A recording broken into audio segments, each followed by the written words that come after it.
Tonight on Air Arms TV, we join South African air arms enthusiast Matt Dubber as he heads out into the mountainous terrain to hunt for Dassie.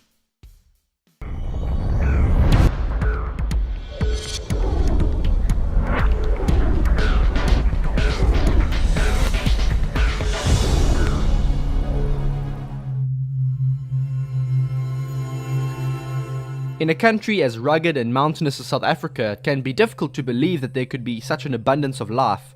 Yet despite the harsh terrain, there are certain animals that have adapted perfectly and are really thriving. One of these success stories has to be the rock Hyrax, locally known as the Dassie, numbering in the millions and distributed across the entire country. Yes, they do look like giant hamsters, but these little guys are the masters of the rocks.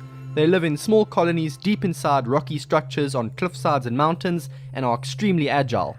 When you're this small, everything wants to eat you, and as a result, these animals are very alert. This makes them very difficult to hunt, especially with an air gun, but in this video I'm going to use my knowledge of Dassie behavior to my advantage and attempt to take some long-range shots. Dassies are herbivores. They can often be seen in the trees and bushes close to their homes eating the leaves and branches, but the best time to hunt them is mid-morning when the sun begins to heat up the rocks. You'll see them emerging from their homes and warming themselves up, and this is generally the time you want to hunt them. On this occasion, I've met up with Nico Els from East Cape Bushveld Hunting, and we've picked a spot on the hillside that looks very promising.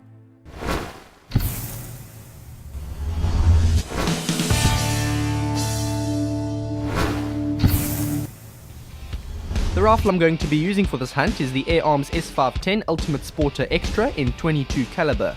I've fitted a Q-Tech silencer to keep the rifle dead quiet, and I've mounted a bipod and sling to the accessory rail to make my job a little bit easier. After filling the 10-shot magazine, Nico and I head off through the bush towards the cliff. First thing I want to do when I get down there is to take a quick wind measurement. We're going to be shooting long range. That's just the way it is. You can't really get close to these animals. So the wind is going to be very important. And then I've got my rangefinder with me. So when we see an animal, it's basically going to be a fact of quickly getting a range. And then I've got an app on my phone that helps me detect those long range shots. It'll tell me exactly how much to hold off. And hopefully when I take a shot, you'll be able to see through the scope cam how much I'm actually adjusting for each shot. That's always fun to watch. We start getting close to the cliff, and we make sure to stay as quiet as possible as we near our shooting position. We set up on a flat rock that overlooks the cliff face, and Nico immediately starts glassing for movement. It's not long before we spot our first animal.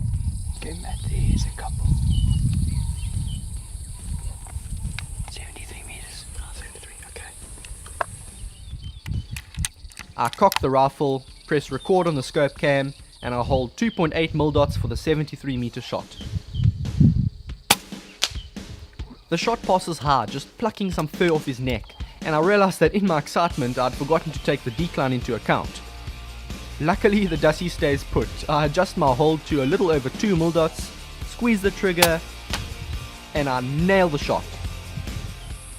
This is the second one. Just bigger. Second one's still there. The commotion brings a second Dassie out of hiding, and I take it with a clean headshot. Shot. Flipping happy at that distance. Yo, I can't get better than that. And the best part is that after the first one, the second one just looked a bit bewildered. I think if I was using a louder gun, they would have freaked out and ran out. But this gun is just so quiet. I didn't even hear that one coming. That was awesome, man. In slow motion, you can see just how close that first shot actually was. An inch lower and that animal would have been dead, and that just goes to show how small your margin for error actually is. If you want to take shots like this, you have to have a rifle that can hit a coin from this distance, and I completely trust the Ultimate Sporter to do the job.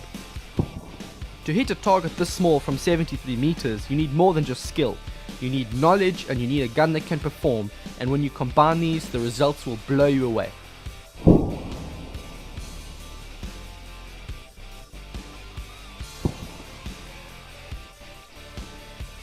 so happy I'm happy with those shots. Let's see if we can get a third one.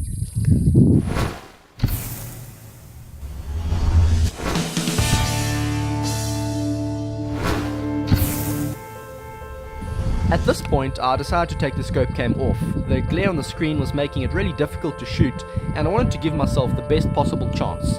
We don't see anything for quite some time, apart from some kudu down in the valley and a pair of red falcons. But eventually Nico spots some movement up on the ridge. There's one there, Matt. You see where that river phobia is sticking out? You just go straight down into that crack. Oh, there's a flat rock above the crack. Okay, sitting right on the edge there. This shot is from 65 meters, and I'll send a pellet right through his neck for a clean kill.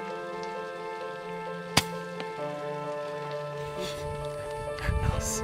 He dropped straight down. That was another head or spine shot. I think I might have got him in the neck. It was at a bit of a strange angle. He went straight down. I'm very, very happy with that. I think that's 3 for the day. I think I'll probably call it a day now. We waited for a long time for the last one. They're probably quite spooked now, but man, what a day. That was awesome. I only really realized how far these shots were when walking to fetch the animals. We were a long way off, and I'm extremely happy with all the shots I'd taken from this distance. It was quite tricky getting down some of those rocks, but I don't believe in letting any animal go to waste after being shot, so it was important that we did retrieve them.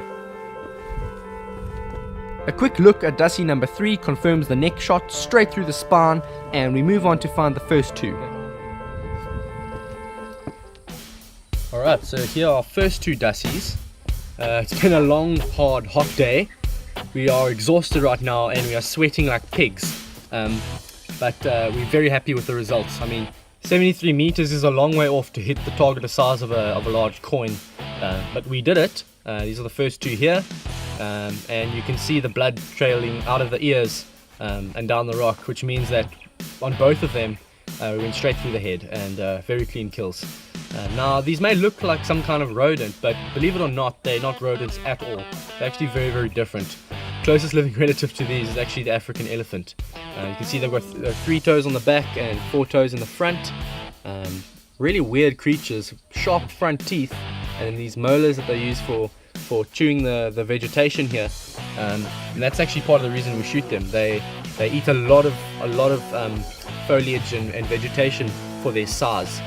When these are fully grown, 5 of them consume as much as a sheep. And in this area where they farm a lot of sheep and a lot of goats, you don't want these to get out of control, because then they start competing with the livestock and you can't keep as many animals as you want on your farm. So these don't cause any trouble. They're nice to have around, but you just got to make sure that their numbers don't rocket out of control, because then they do start becoming an issue. But glad we got these today. And they're not going to go to waste. We're going to take them down and the farm workers are going to eat them. There's a lot of guys that eat them and they say they taste a lot like rabbit, but just slightly more fat, which is good, I suppose, because they're nice and tender.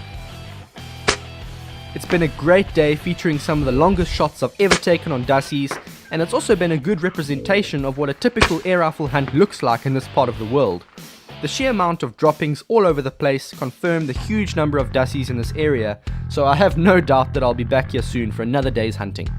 For more videos from Matt Dubber featuring Air Arms airguns, search Air Arms Hunting SA on YouTube. To find out more about Air Arms and their phenomenal range of precision airguns, visit air-arms.co.uk. Click one of the links for more fantastic videos from Air Arms TV, and be sure to subscribe to keep up to date with our new videos. You and Air Arms, a winning combination.